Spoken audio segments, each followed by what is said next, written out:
Des parents en deuil cachent une caméra dans un cimetière pour révéler leurs visiteurs indésirables.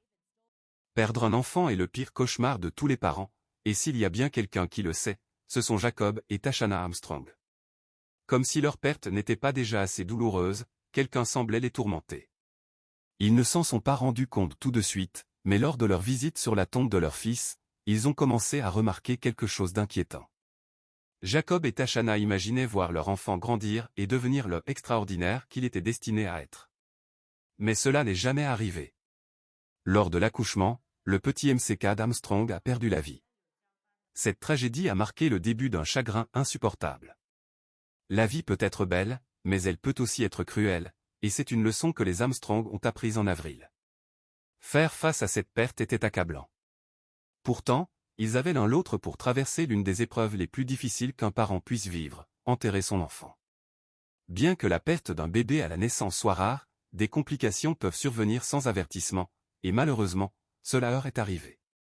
Il ne pourrait jamais accepter pleinement son absence, mais il tenait à honorer sa mémoire et espérait que les autres feraient de même.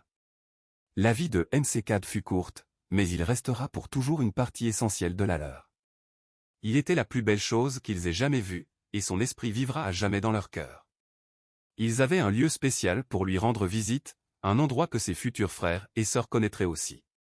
Mais une ombre menaçait bientôt de troubler son repos éternel. Même s'ils avaient déjà 2 enfants en bonne santé, ils n'auraient jamais imaginé vivre une telle épreuve. Pourtant, cette tragédie les a rapprochés et a renforcé leur lien avec leur communauté. L'amour et la générosité de leur famille et de leurs amis les ont empêchés de sombrer dans le désespoir, même si leur petit garçon leur manquait terriblement.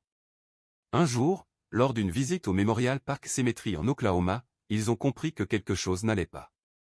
Ils avaient préparé leurs enfants à un moment solennel, mais ils ne s'attendaient pas à ce que cette visite change leur regard sur leur propre ville. MCK ne jouerait jamais avec des jouets comme les autres enfants, alors ses parents déposaient souvent des drapeaux, des moulins à vent et de petits jouets sur sa tombe. Il pensait que son esprit apprécierait ses gestes. Mais les objets ne restaient jamais longtemps, et ce n'était pas parce qu'ils n'étaient plus en vie. À chaque retour, les témoignages d'amour qu'ils avaient laissés avaient disparu. Au début, ils ont cherché une explication raisonnable. Étaient-ce des animaux? Le vent? Un phénomène naturel? Mais la vérité déchirante est finalement apparue, quelqu'un les prenait. Les parents brisés ont compris qu'une personne volait les objets déposés sur la tombe de leur fils. Comme l'a expliqué Tashana, ce qui peut sembler insignifiant pour quelqu'un d'autre représente énormément pour celui qui l'a placé là. Prendre les jouets d'un enfant à des parents en deuil est d'une cruauté indescriptible. Le père de MCK était furieux. Un inconnu volait sur la tombe de leur bébé. Déterminé à attraper le coupable, il a décidé d'installer une caméra cachée près de la tombe. Il a choisi un modèle capable de se fondre dans les arbres environnants, sans émettre de lumière ni de son pendant l'enregistrement. Une fois la caméra installée et contrôlée à distance, ils ont attendu. Heureusement, elle a fonctionné. Les images ont révélé que ce n'était ni un animal ni un phénomène naturel, mais un homme qui prenait volontairement les objets. Pire encore, il volait également sur des tombes voisines. L'homme semblait calme, presque indifférent, comme si ses actes n'avaient aucune importance. Mais il avait sous-estimé la détermination des Armstrong. Bien que les premières images ne soient pas assez claires, Jacob a repositionné la caméra pour obtenir une meilleure vue. Cette épreuve supplémentaire pesait lourdement sur la famille, déjà accablée par un chagrin inimaginable. Par moments, ils avaient l'impression que la malchance s'acharnait sur eux. Mais avec le soutien du personnel du cimetière et l'accès à d'autres images de surveillance, ils ont poursuivi leur quête de réponse, refusant de laisser la mémoire de leur fils être profanée sans réagir. Après avoir changé la position de la caméra et installé davantage de jouets comme appât, les Armstrong sont rentrés chez eux pour surveiller les images capturées. Mais les voleurs qu'ils avaient vus auparavant allaient-ils revenir sur les lieux du crime, où la première vidéo n'était-elle qu'un simple hasard? Par chance, leur plan a fonctionné, mais le coupable n'était pas celui auquel ils s'attendaient. Sur les images, ils ont finalement vu un homme âgé ramasser un moulin à vent sur la tombe, puis repartir. Le couple devait agir vite, mais ils ne pouvaient pas le faire seul. Après avoir visionné la vidéo, ils ont cherché à identifier l'homme qui s'était rendu sur la tombe de leur fils. Ils ont contacté une équipe de presse locale pour les aider, et celle-ci les a orientés vers le service de police local. Les Armstrong se sont rendus au commissariat de North Enid, dans l'Oklahoma. Là, ils ont remis les images au chef adjoint James Loxton. Mais allait-il pouvoir identifier le voleur et le traduire en justice, ou échapperait-il à la loi, laissant le couple sans réponse? Malheureusement, il n'est pas rare que des objets laissés à l'air libre dans les cimetières soient volés, comme le savaient la police et l'équipe de presse. Mais grâce à la vidéo capturée, les Armstrong disposaient de bien plus de preuves que la plupart des victimes. Loxton a éprouvé de la compassion pour la famille, car sa propre sœur était décédée à la naissance et enterrée à seulement quelques mètres de McCad. Il serait difficile de trouver une victime plus sans défense que quelqu'un enterré ici, a-t-il déclaré à Inside Edition. Il a ensuite trouvé un moyen d'identifier l'homme. L'organisation de presse contactée par les Armstrong a assuré à la famille que ce n'était pas la première fois qu'un tel crime se produisait dans leur ville. Malheureusement, cela semblait presque courant. Des cas précédents montraient que des gens volaient des fleurs, des jouets et même des ballons sur des tombes. Heureusement, ces auteurs étaient parfois condamnés à des amendes et même arrêtés. Cela a rassuré la famille, qui craignait que le voleur ne soit jamais puni. Loxton a transmis les images du suspect à un journal local. Très vite, des signalements ont permis d'identifier l'homme, Alfred Boyer, âgé de 77 ans. Les policiers se sont rendus à son domicile pour l'arrêter.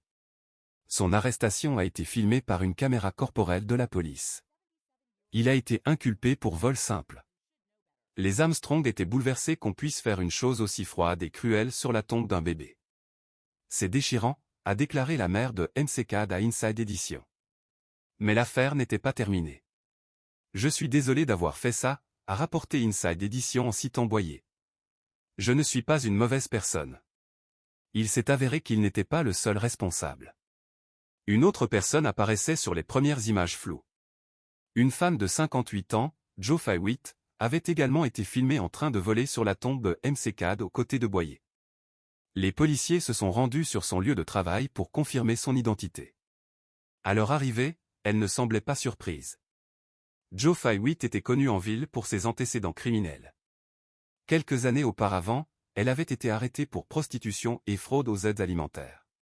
Elle avait eu du mal à se réinsérer après ses précédents démêlés avec la justice.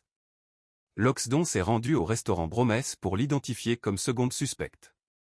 Selon une déclaration sous serment, elle savait pourquoi il était venu et a expliqué les faits.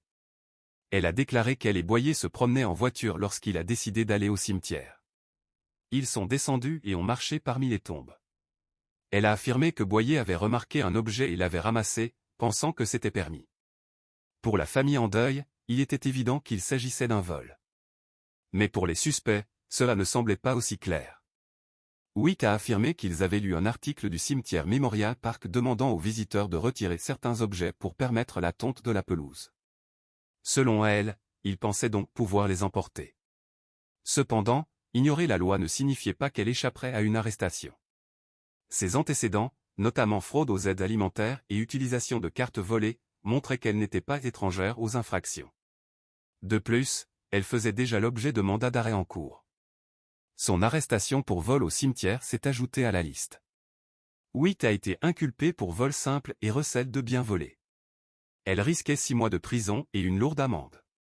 Le chef adjoint James Loxton du commissariat de North Enid s'est réjoui de la clôture de l'affaire, permettant à la famille Armstrong de visiter la tombe de leur fils sans crainte. Boyer a ensuite présenté ses excuses à la famille, affirmant qu'il ne pensait pas être une mauvaise personne, seulement quelqu'un qui s'était trompé. Même s'ils prétendaient ignorer la loi, la caméra cachée avait révélé leurs actes. Grâce au plan réfléchi de Jacob Armstrong, les responsables ont pu être identifiés. Witt risquait jusqu'à 6 mois de prison et une amende pouvant atteindre $500. Au moins, la famille Armstrong pouvait trouver un certain apaisement, sachant que justice avait été rendue et que leur fils pouvait enfin reposer en paix. Une fois les suspects arrêtés, les Armstrong ont ressenti un soulagement. Ils comprenaient que certaines personnes en difficulté pouvaient agir par désespoir, mais ils étaient soulagés de savoir que le cimetière était de nouveau sûr. Les actes de Boyer et Witt ont montré un manque de considération pour la douleur de la famille. Espérons qu'ils ne toucheront plus jamais à une autre sépulture. Cette victoire pour les forces de l'ordre et la famille Armstrong a apporté une certaine satisfaction. Mais leur joie restait douce amère, ils étaient heureux que leur fils repose en paix, même s'ils auraient préféré l'avoir encore auprès d'eux.